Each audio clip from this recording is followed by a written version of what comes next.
मध्य रेल्वेची वाहतूक अजूनही ठप्पच असल्याची बातमी समोर येते। सीएसएमटी वरून ठाण्याला जाणारी वाहतूक ही बंदच आहे। रुळांवरचं पाणी ओसरेपर्यंत लोकल बंद राहणार अशी माहिती मिळते। तर हार्बर रेल्वेवरची ही लोकल वाहतूक अद्याप ठप्पच आहे। ही दृश्य आपण पाहू शकतोय।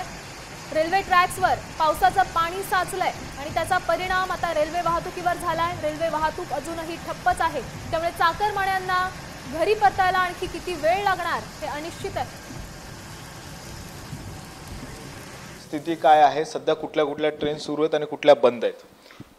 छत्रपती शिवाजी महाराज टर्मिनसवरनं हार्बर लाईननी बांद्रा आणि गोरेगाव या स्थानकाला जाणाऱ्या ज्या सर्व्हिसेस आहेत त्या दुपारी 1:30 वाजल्यापासून वापस रिस्टोर करण्यात आलेल्या आहेत।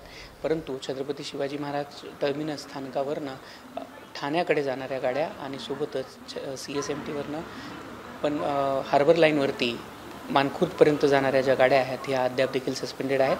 ठाण्याच्या पुढे ठाण्यापासून कसारा आणि ठाण्यापासून कर्जत अशा शटल सर्व्हिसेस सातत्याने चालवल्या जात आहेत। याचसोबत मानखुर्दपासून पनवेलपर्यंतच्या गाड्या देखील सातत्याने चालवल्या जात आहेत। ठाण्यापासून वाशी हा ट्रान्स हार्बरचा मार्ग देखील नियमितपणे चालवला जातो आहे। बेलापूरपासून उरण या सर्व्हिसेस देखील रेग्युलरली चालू आहेत।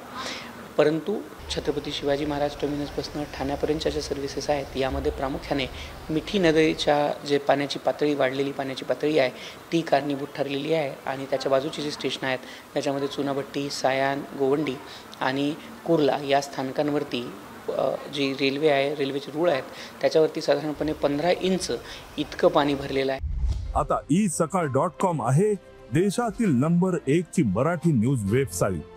प्रत्येक अपडेटसाठी isakal.com ला नक्की भेट द्या।